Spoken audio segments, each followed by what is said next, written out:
They say you never really know someone until you see them at your weakest moment. Rebecca Thompson thought she had the perfect life, married to self-made millionaire Marcus Thompson, newly pregnant with their first child, and living in a world of luxury that most people only dream of. But when a sudden medical emergency sent Rebecca to the ICU, her entire life was turned upside down. While she fought for her life in a hospital bed, the husband she trusted was in a courtroom filing for divorce. Little did he know this would set in motion a chain of events that would shatter old loyalties and reveal buried secrets, and ultimately cost him everything. Rebecca Thompson had always been raised on fairy tales. Growing up in the small coastal town of Belle Harbor, Maine, she believed in happily ever afters and love that could conquer all. When she was 24, she met Marcus Thompson, who at the time was a charming entrepreneur, already making waves in the tech world. He was older, self-assured, and exuded that magnetic confidence of someone who'd built themselves from the ground up. It wasn't long before they married in a lavish ceremony at the St. Regis in New York City. Friends, business associates, and celebrities dotted the guest list. Even a famed philanthropist, Annabelle Jenkins, a name that popped up frequently in society pages, was spotted offering her congratulations. From the outside, they were perfect. A handsome, dedicated husband with a Midas touch in business, and a graceful, supportive wife who was rumored to be the secret source behind his success. Standing side by side, they embodied power and poise, always impeccably dressed, always smiling for the cameras. Paparazzi occasionally caught them strolling hand in hand through Manhattan's Upper East Side. Magazines ran features on them with headlines like Tech Titan and His Muse, or Behind Every Great Man is a Woman, like Rebecca. Yet behind the glitz and glamorous photo ops, their union was underpinned by uneasy truths.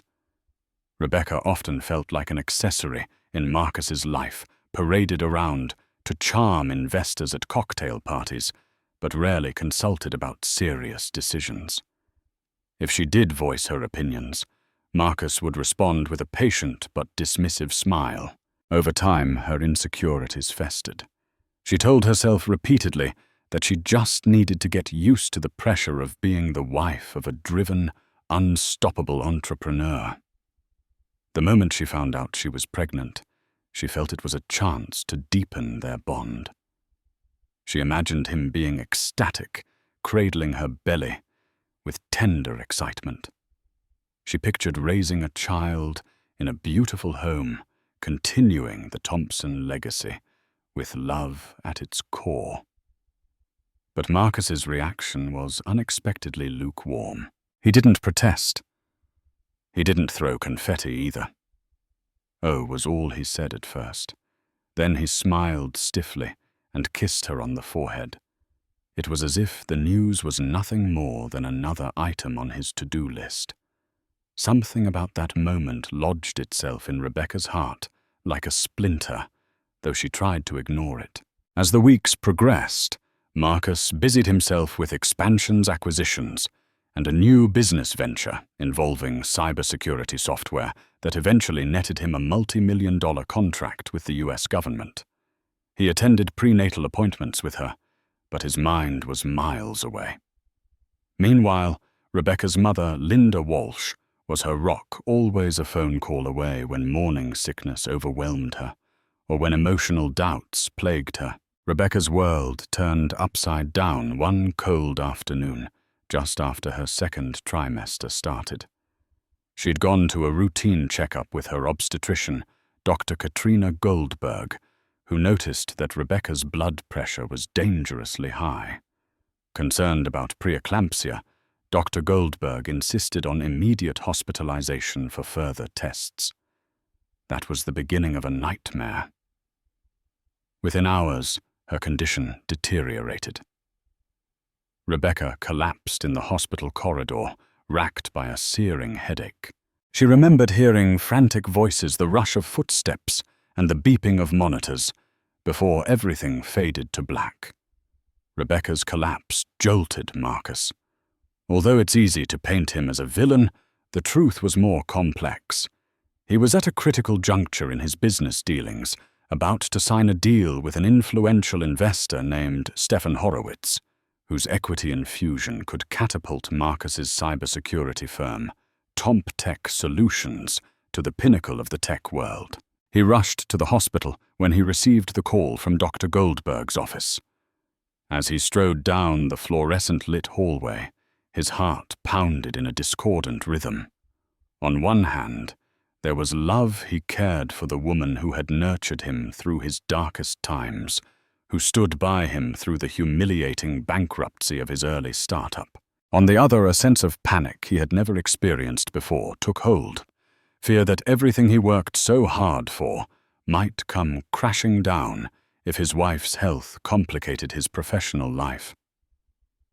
When he arrived at her ICU bed, the sight of her so fragile, connected to Monitor's face pale and lips chapped, plucked a chord of genuine sorrow in him. He held her hand and sat silently, the hum of medical devices echoing in the background.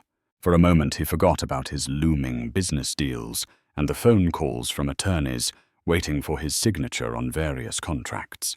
Yet it was also during this time, in the swirl of anxiety, that a perverse logic took root in his mind. If Rebecca's health became a long-term issue, if he were forced into an extended caretaker role, would it derail everything? The child, too. How would that impact his bottom line, his time, his ambitions? Those were the questions swirling in his mind when the day nurse, Evelyn Castro, tapped him on the shoulder, gently saying that visiting hours were over and that Rebecca needed rest. As he walked out, an icy coldness descended on him. He told himself that it was best to prepare for contingencies, just as he always did in business, to protect his assets, to protect his future.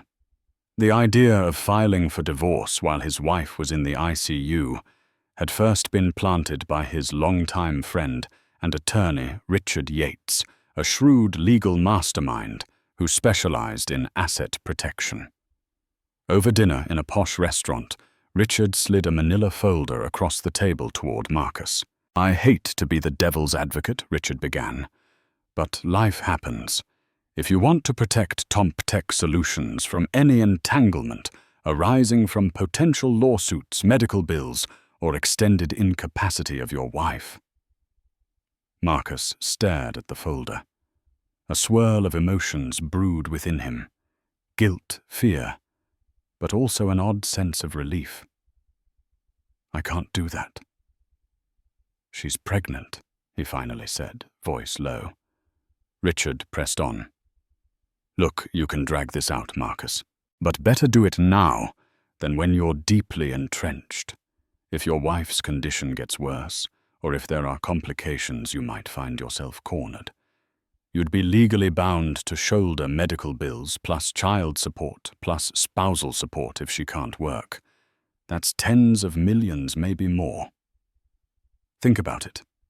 And Marcus did think about it. He brooded losing sleep as he re-ran the calculations, imagining worst-case scenarios. He even visited the hospital one more time, seeing how helpless Rebecca was. Something about her vulnerability both tugged at his heart and triggered his fortress mentality. Everyone in business knew that Marcus never took risks that could derail him. So he made the decision that sealed his fate. He quietly asked Richard to proceed with drafting divorce papers, ensuring as little public spectacle as possible. Over the next few days, a web of confidentiality agreements was spun. Hush money, readied for hospital staff or anyone else who might leak the story. Marcus rationalized that once she recovered, they could finalize details amicably. He'd pay her off, keep a cordial relationship for the sake of the child, and remain unencumbered to pursue his ambitions. No one could have predicted that this cold, calculated move would set the stage for a revenge that would shake Manhattan's elite to its core. While Marcus was filing documents in secret, Rebecca's mother, Linda Walsh, became suspicious of his absences. Each time she arrived at the hospital, Linda found that Marcus was at a meeting or caught in traffic. He'd appear only briefly, usually in the late evening, pacing by his wife's bed or standing near the window lost in thought. He never stayed long enough to catch up thoroughly on the day's events or talk to the doctors in detail. Linda had never fully trusted Marcus. She recognized in him a self-serving streak that reminded her of her ex-husband, Rebecca's estranged father. And now, with her daughter lying unconscious, Linda's protective instincts were heightened. Whenever she attempted to question Marcus, he deflected. She wanted answers about the medical bills, the next steps in Rebecca's care, and what he intended to do about the baby if her condition worsened. But Marcus would just assure her everything was under control, leaving Linda's queries hanging in the sterile hospital air. One afternoon, Linda was in the cafeteria picking at a stale sandwich when she overheard two nurses whispering. Their conversation made her freeze.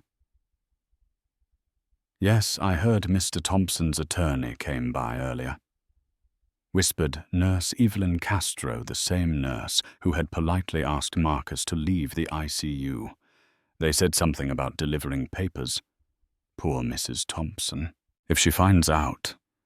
My goodness. Linda's heart hammered in her chest. She didn't catch the entire conversation, but she heard enough to sense something big and potentially devastating was unfolding. She dropped her sandwich into the trash, marched back to the ICU, and demanded to speak with Dr. James Ackerman, the head physician overseeing her daughter's case. "What's really going on with my daughter's condition, Dr. Ackerman? And where is Mr. Thompson's attorney in all this?" Linda demanded. Confused Dr. Ackerman told her politely that he had no idea about an attorney's business there. Then he laid out the facts. Rebecca was suffering from complications related to preeclampsia. Her blood pressure was dangerously high, and there was a risk of seizures. The medical team was doing all they could, but her road to recovery was uncertain. The mention of a lawyer was beyond his scope. Tension coiled inside Linda like a snake ready to strike. She realized she would have to dig deeper and quickly if she wanted to protect her daughter. In the following days, Rebecca's condition improved slowly but steadily. She drifted in and out of consciousness, sometimes able to open her eyes and faintly acknowledge visitors. Linda and Dr. Goldberg stayed by her side, offering gentle reassurances, monitoring her vitals, ensuring the baby was stable. Marcus stayed away more often, excusing himself with pressing business matters. Unbeknownst to Linda, he was also meeting with attorneys to finalize the divorce petition. The rumor mill among the nursing staff had grown louder, but Linda couldn't gather substantial proof yet. One early morning around 5 a.m., Rebecca finally came to in a more lucid state. Linda, who had dozed off in the corner, was awakened by the beeping of the monitors. She rushed to her daughter's side. "Where am I, Rebecca?" whispered voice, cracking. "You're at Bellevue Hospital's ICU. You had a severe episode of preeclampsia," Linda explained gently, her voice quivering with relief. "You and the baby are stable now." Rebecca tried to recall what had happened. There were hazy memories of doctors leaning over her, the swirl of hospital corridors, and the excruciating headache that knocked her out. She moved her hand instinctively to her belly. Is the baby okay?" Linda nodded, tears in her eyes. "Yes, honey. The baby's okay. Just focus on getting better." Rebecca managed a small, shaky smile. She was alive, and her baby was safe for now. But the nightmare was far from over. Linda decided to wait until her daughter regained more strength before mentioning anything about Marcus's suspicious behavior. Over the next 48 hours, Rebecca grew stronger. She began physical therapy to combat the muscle weakness from being bedridden, though Dr. Goldberg was cautious. She saw reason for optimism. Normalizing blood pressure, improved organ function, and crucially, signs that the fetus was healthy despite the trauma. During this critical recovery window, Linda wrestled with a moral dilemma. Should she confront Marcus outright? Should she tell Rebecca what was potentially afoot? Or should she gather more evidence? Eventually, Linda decided that she owed it to her daughter to protect her interests. She scheduled a secret meeting with an old acquaintance, Patricia Ortiz, a family law attorney who had once helped Linda negotiate a property settlement after her own tumultuous divorce. If the rumors about Marcus's intentions were true, Linda wanted to be ready to strike first. It didn't take long for Linda's hunch to be confirmed.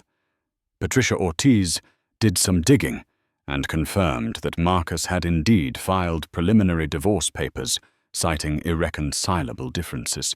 Because of the hush money and confidentiality agreements, it hadn't become public knowledge, but legally, the filing was in motion.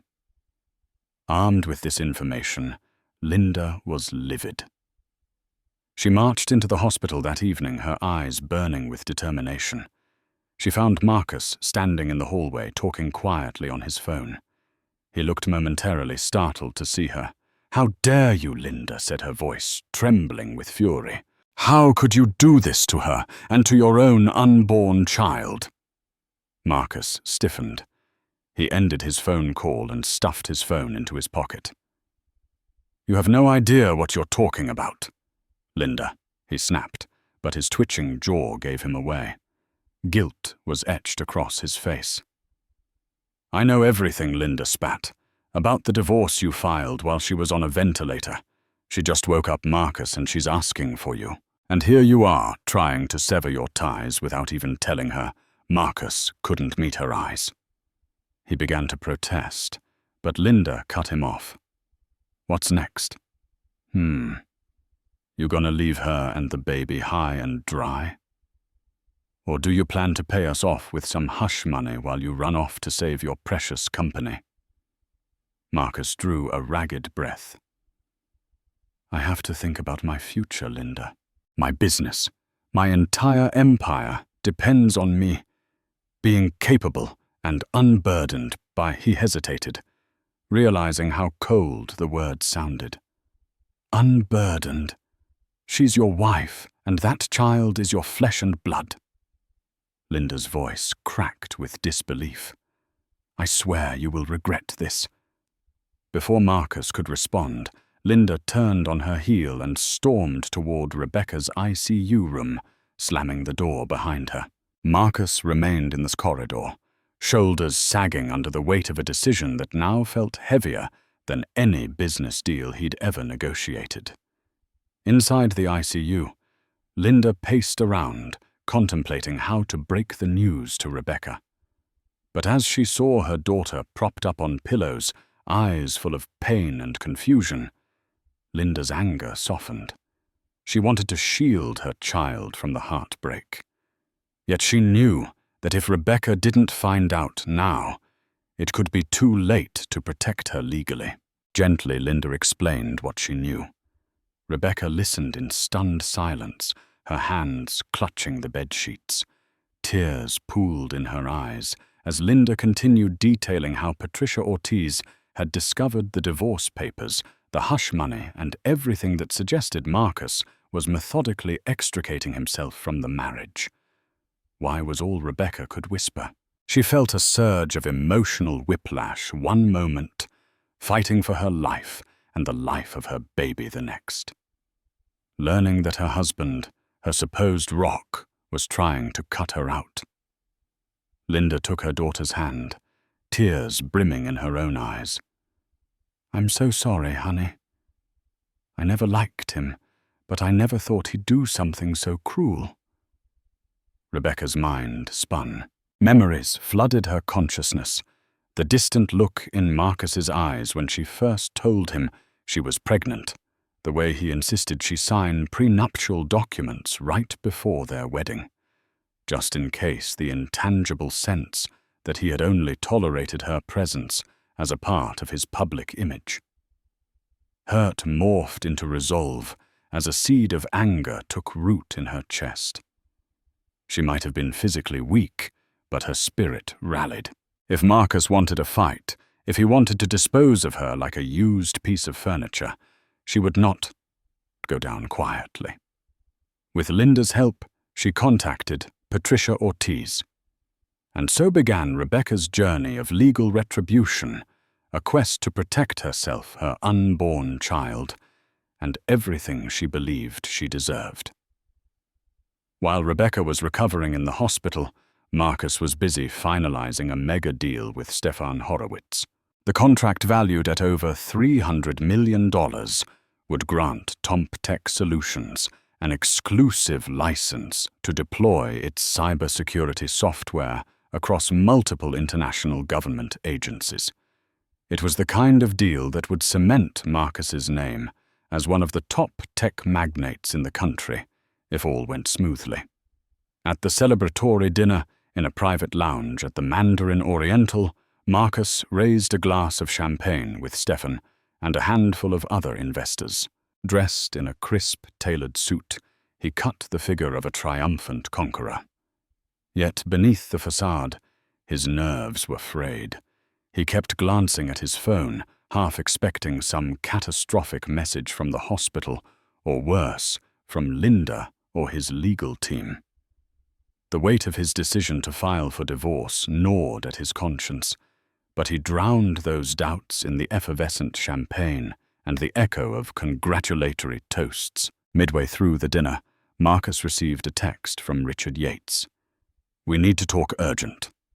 A flicker of panic raced through him. He excused himself from the table and stepped away to call his attorney. The phone rang twice before Richard picked up. "Marcus." "We have a serious problem," Richard began. "Patricia Ortiz has filed a counter-motion on your wife's behalf, claiming your filing was done under duress and that you intentionally waited until she was incapacitated. They're also requesting a forensic accounting of all of your assets." Marcus's throat went dry. "A forensic accounting? Under what grounds?" "They're claiming you acted in bad faith and tried to hide marital assets," Richard replied. "Look, we can fight it, but you need to brace yourself. This could get very ugly, and if it does, it might jeopardize your entire deal with Horowitz." Marcus felt the walls closing in. The timing couldn't be worse. As he returned to the dinner, his head swam with the ramifications. If he lost control of the narrative now, not only would his wealth be at stake, but so would his prized reputation. He forced a smile at the investors, ignoring the dread creeping through his veins. Tomorrow, he would meet with Richard to strategize. This was just another obstacle in business, he told himself. He had faced adversity before. He always came out on top. Why would this be any different? Rebecca left the ICU after a week, discharged into a private recovery suite in the hospital. Though still weak, she had regained much of her mental clarity. Her pregnancy was stable, though Dr. Goldberg warned that stress could trigger another episode. Rebecca vowed she would not let Marcus's betrayal break her or harm her child. With Patricia Ortiz's guidance, Rebecca set in motion a plan to freeze all major marital assets until the divorce case could be fully addressed. She also demanded that Marcus be temporarily barred from disposing of or transferring any assets outside the United States, claiming that he posed a flight risk, an extreme measure in divorce cases, but not unheard of for high-net-worth individuals. Simultaneously, she authorized Patricia to hire Mia Rasmussen, a top forensic accountant with a reputation for uncovering hidden funds and shell companies. If Marcus was trying to siphon money out of their shared accounts or cloak his assets through labyrinthine corporate structures, Rasmussen would find it. Legally, the tide began to turn. Since Marcus had initiated the divorce while Rebecca was incapacitated, the courts tended to look more sympathetically on her position. The story, carefully fed to the press by discreet unnamed sources, began to paint Marcus as the cold-hearted millionaire who abandoned his pregnant wife. The tabloids had a field day once the whispers turned into a full-blown rumor. Online gossip forums lit up with speculations. Is Marcus Thompson a sociopath? Pregnant wife left for dead, while CEO chases billion-dollar deal. The negative publicity wasn't massive yet, but it was enough to worry Marcus and his PR team. They tried to put a lid on it. They spun a narrative that Rebecca had serious health issues and a prenuptial dispute triggered the legal filings. But the rumor mill was unstoppable each day, bringing new allegations. Some claimed Marcus had a mistress on the side, though no concrete evidence had surfaced to support that. Others said he was planning to cut his wife off and use his money for questionable investments overseas. While all of this churned in the background, Rebecca focused on her recovery. She leaned on Linda for emotional support and took solace in the fact that her baby was doing well. She felt each soft flutter of movement like a promise that she would not be alone in this fight.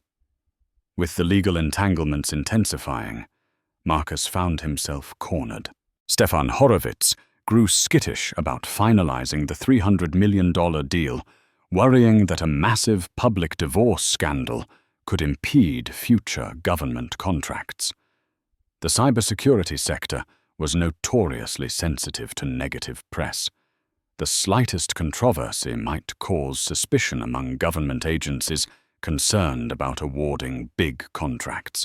Desperate to salvage the deal, Marcus suggested to Horowitz that they finalize the partnership under a new corporate entity, thereby distancing it from his personal life.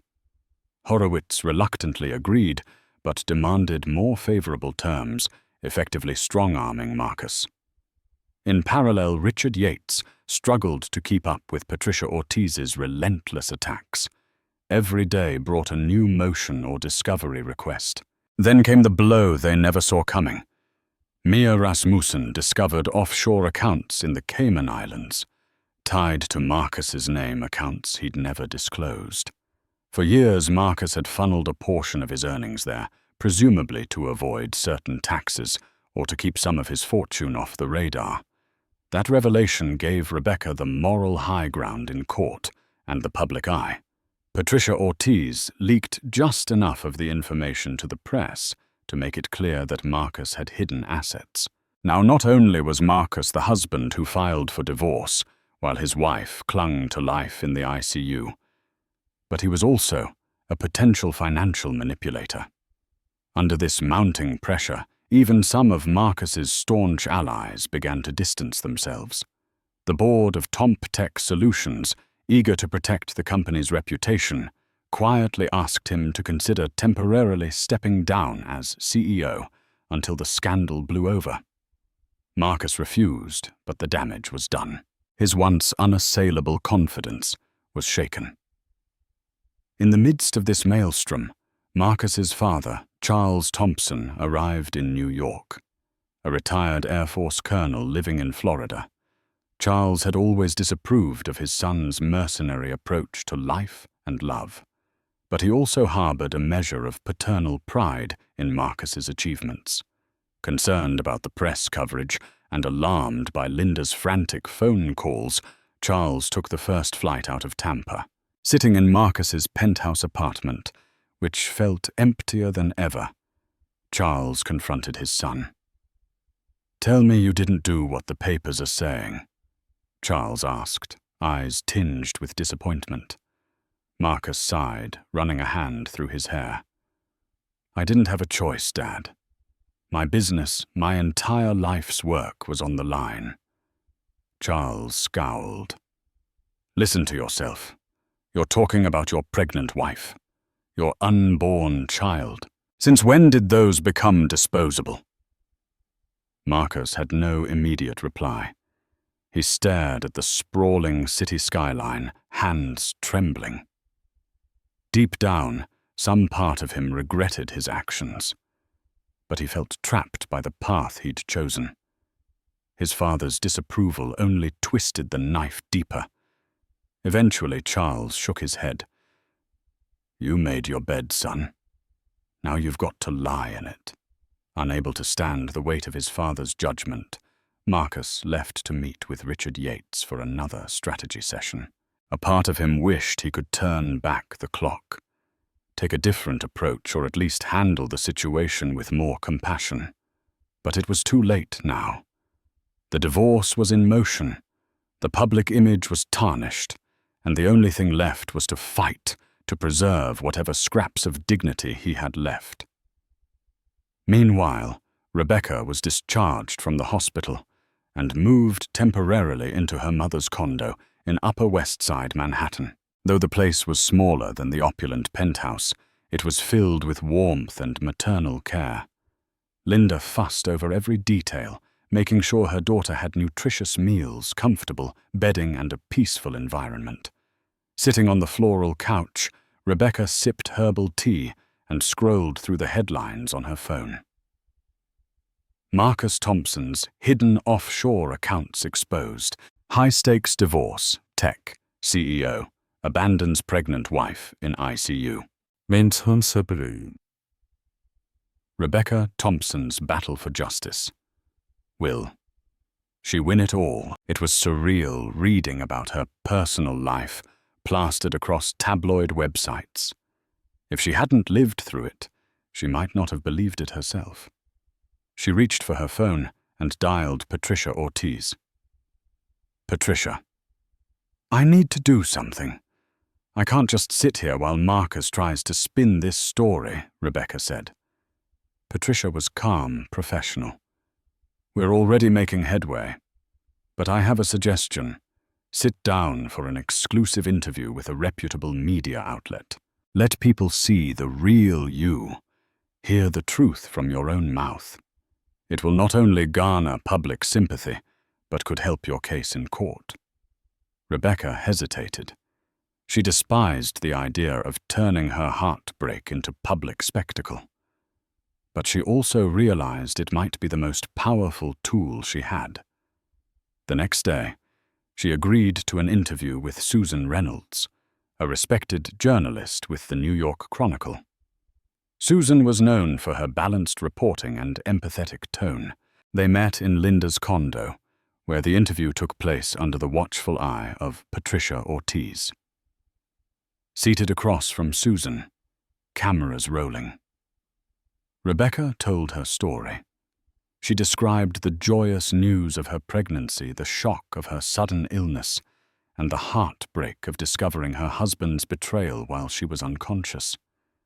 Her voice quivered at times, but she held her composure. By the end, tears glistened in her eyes, and Susan, initially poised, looked visibly moved. That interview broadcast on prime-time TV and splashed across online platforms was the turning point. Public sentiment swung decisively in Rebecca's favor. The pressure on Marcus intensified like a vice. 2 weeks later, the divorce case was slated for its first hearing. The day of the hearing, the courtroom was packed. Reporters, curious onlookers, even a smattering of activists championing women's rights. Rebecca arrived dressed in a simple black maternity dress, leaning on Linda's arm. Despite her calm exterior, her heart pounded.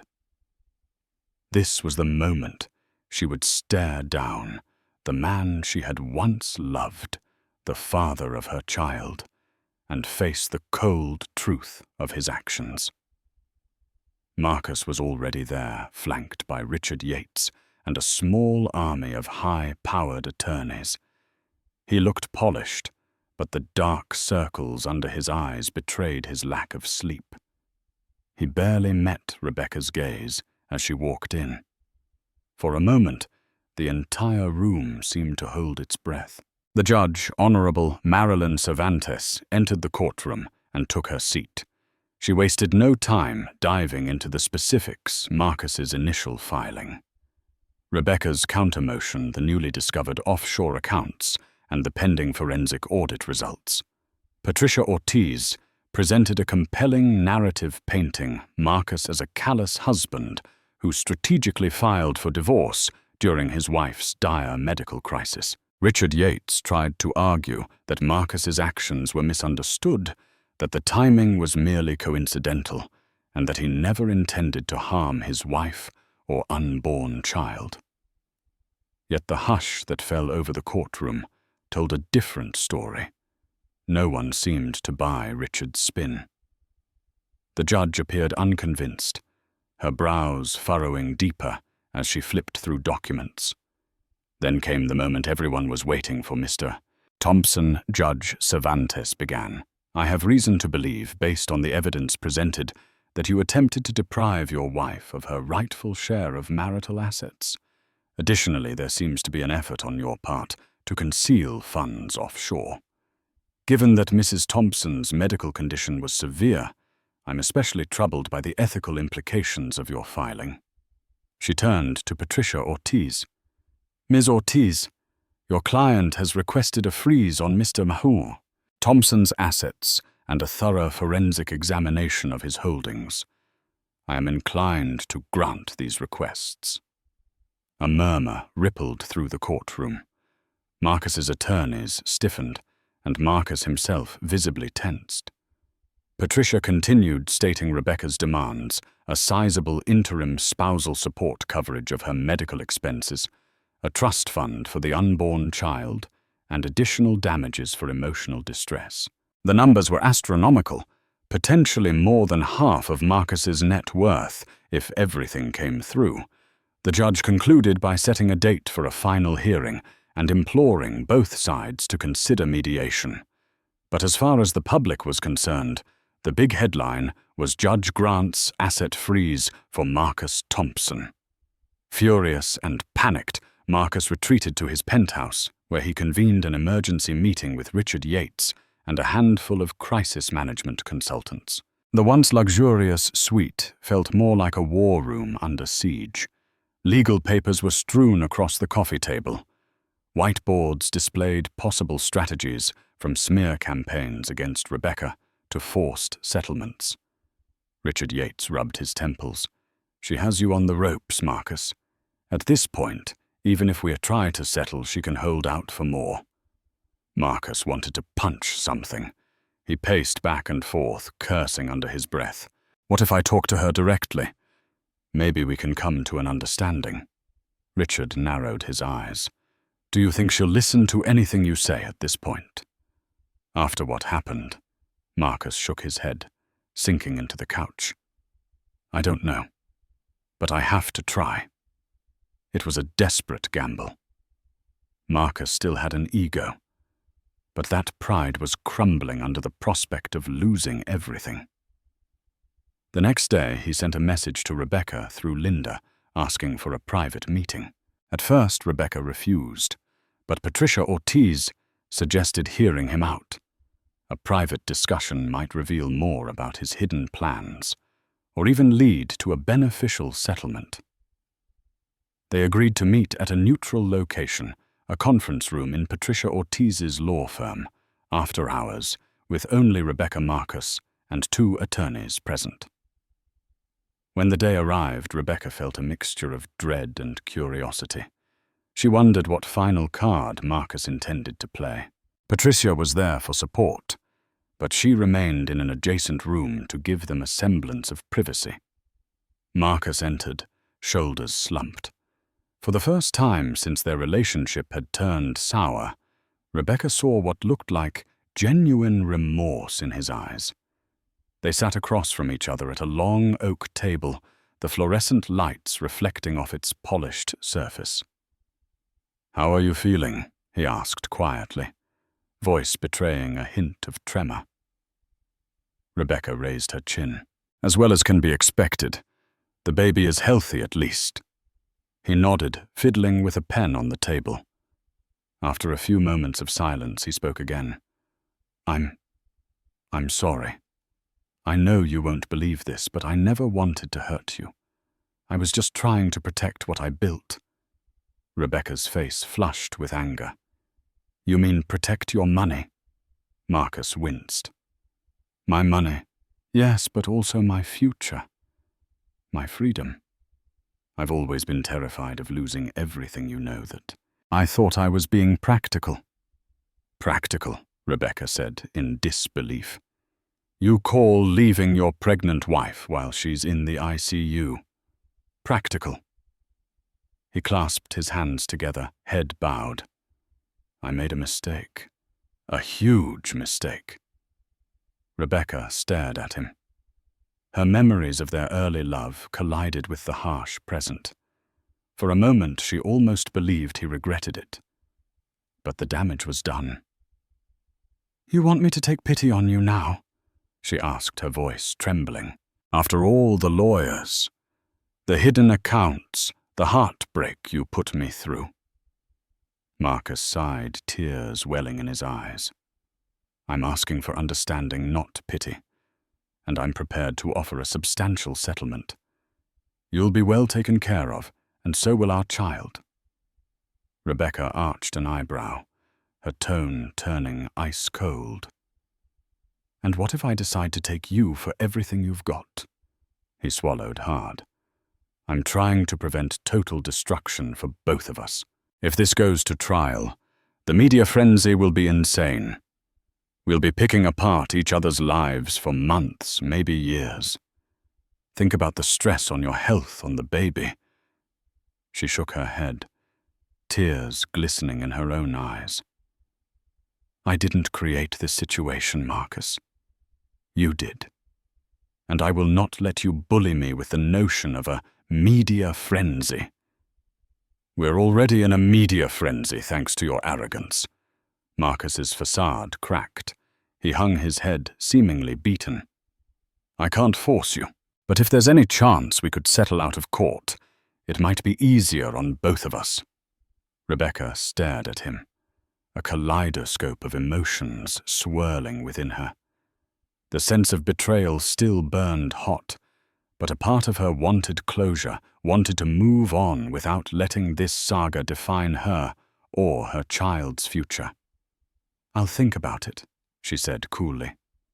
You'll hear from my attorney. Marcus nodded somberly. That's all I can ask.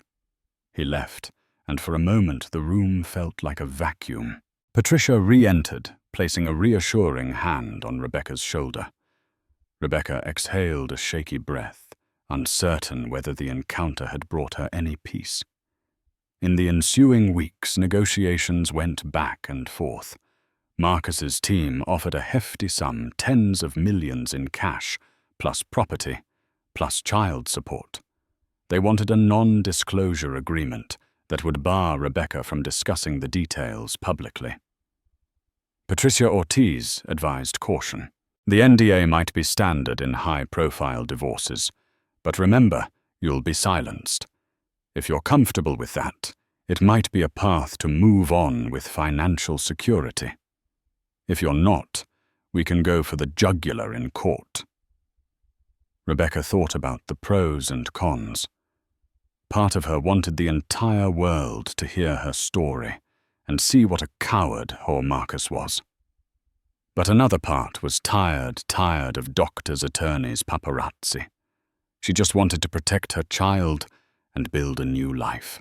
Unexpectedly, though Mia Rasmussen, still digging through financial records, uncovered yet another hidden layer of offshore entities.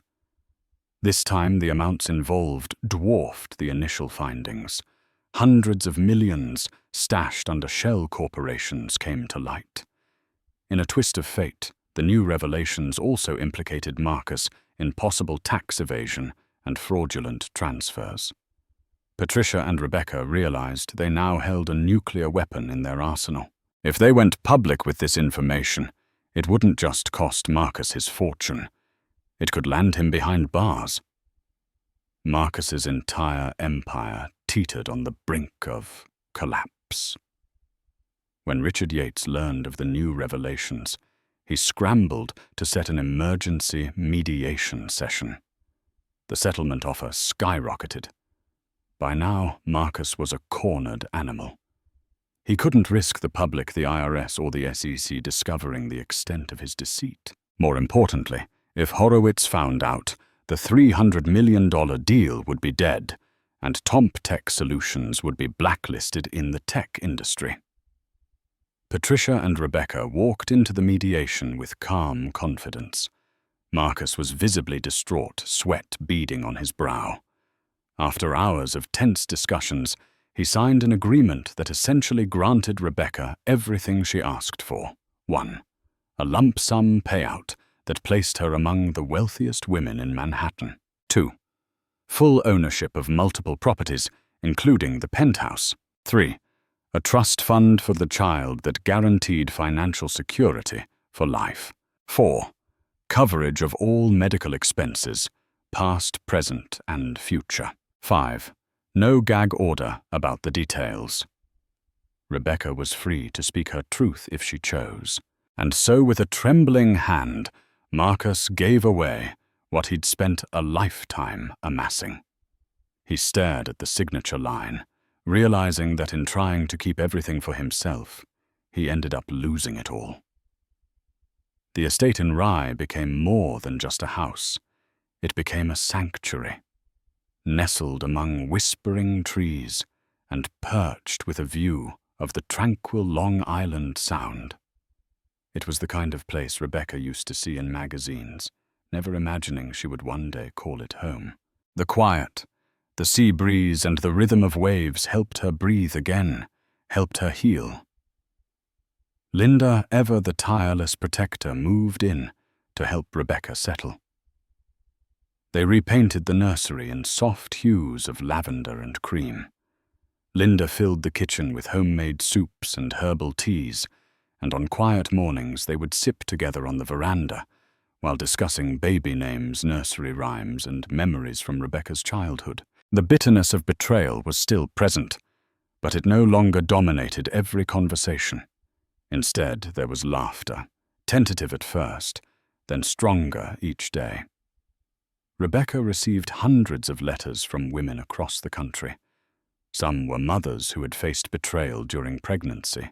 Others were professionals who'd been cut down by men in power. A few simply wrote to say, "Thank you. You reminded me I deserve more." One letter in particular stood out. It was from a young woman named Kelsey, a paralegal in Chicago. She wrote, "I saw you on the morning show. I was sobbing on the train to work. I'm going through a divorce while raising my 2-year-old. You made me believe I could fight and win too." Rebecca wept reading that letter. In that moment, she realized the ripple effect of her story. What had started as a nightmare had grown into a message, one that echoed far beyond courtrooms and media headlines. With Patricia Ortiz's encouragement, Rebecca established the Grace Foundation, named in honor of her daughter's middle name and her late grandmother. The nonprofit focused on providing legal support and emergency financial assistance to women in crisis pregnancies, especially those abandoned by their partners or facing legal coercion. Within weeks, the foundation raised over $3 million in pledges, including donations from celebrities, activists, and even anonymous tech investors who quietly admired Rebecca's resilience. Meanwhile, Marcus's empire continued to crumble. The fallout from the offshore account revelations triggered investigations by both the IRS and the Securities and Exchange Commission. TompTech Solutions board members resigned in waves. The company's value plummeted, and by the end of the fiscal quarter, Marcus was removed from all executive positions. Media outlets that once celebrated him now ran exposes with titles like "The Fall of a Tech Titan" and "When Greed Goes Too Far." Ironically, the only mention of Rebecca in those articles was as the woman who walked away stronger. Her silence now spoke volumes. While Marcus gave frantic statements through PR firms, she stayed composed, graceful in absence. One day, Linda entered the living room, holding a manila envelope. "From your attorney," she said, handing it to Rebecca.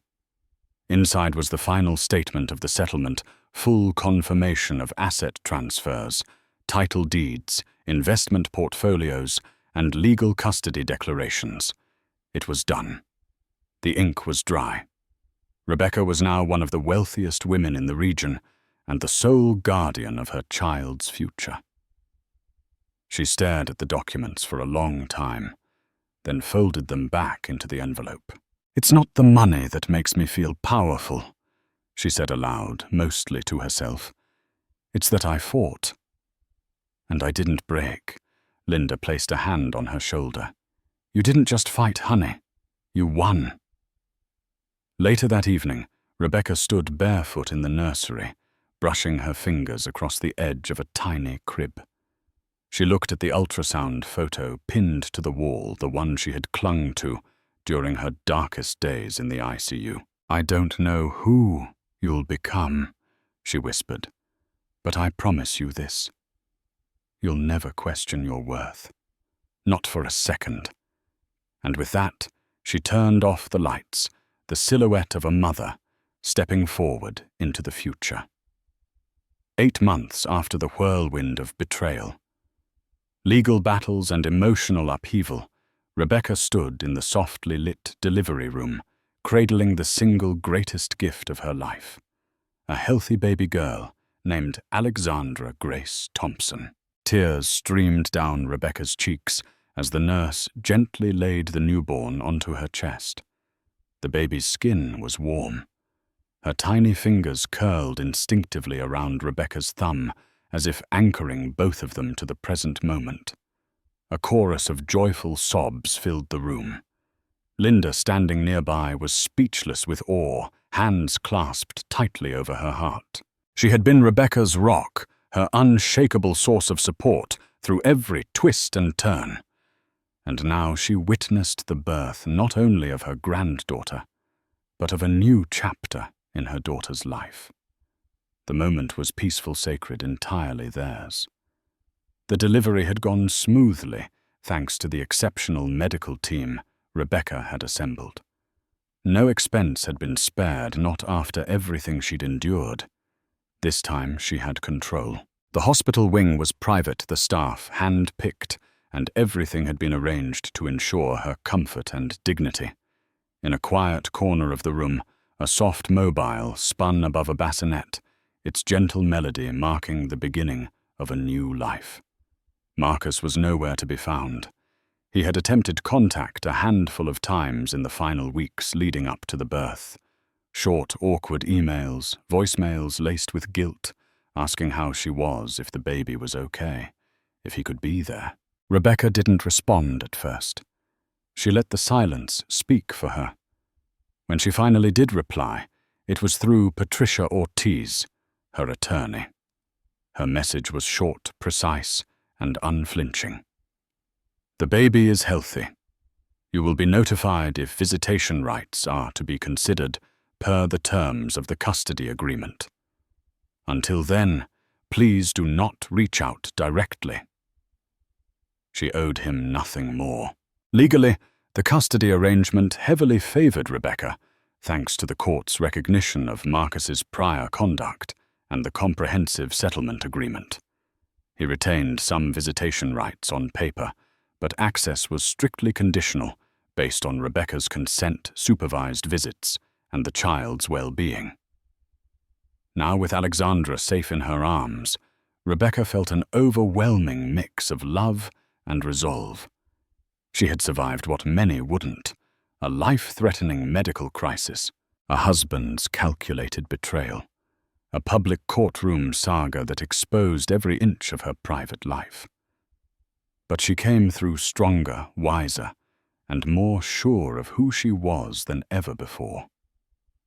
In the soft light of that hospital room, she whispered to her daughter, "We're going to be just fine, you and me." Alexandra stirred in her arms, a tiny yawn escaping her lips. It was a moment of pure grace, no cameras, no headlines, no legal documents. Just a mother and her child bound by love and a promise of protection. Over the following days, Rebecca's room became a sanctuary. Friends sent flowers. Former colleagues and even strangers reached out with words of encouragement. Offers continued to roll in from publishers, media outlets, women's empowerment organizations. But Rebecca remained selective. Her story was hers to tell, and she intended to share it only when and how she saw fit. She had no interest in becoming a celebrity. She only wanted to be a mother who had fought for her child's future and won. At night, while Alexandra slept beside her, Rebecca would sit by the window of her private suite, watching the moon rise over the Manhattan skyline. The city that had once threatened to swallow her now seemed smaller, almost manageable. She had faced its harshest trials and come out the other side not just intact, but victorious.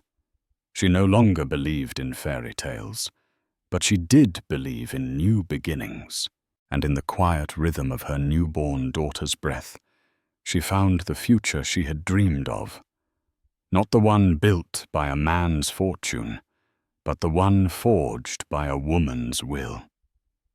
Life can twist in ways we never see coming, turning fairy tale romances into epic showdowns and transforming heartbreak into a catalyst for resilience.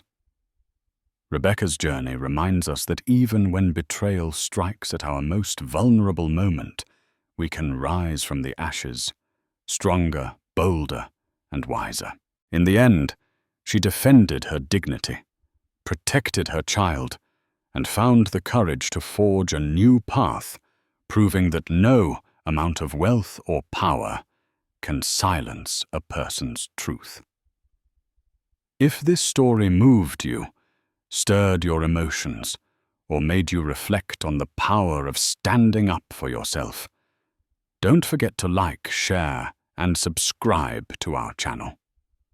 Your support helps us continue to bring you more stories of survival triumph and the relentless human spirit. Join us on this journey as we explore the hidden corners of life where heartbreak can spark hope and where hope can lead to a brand new future.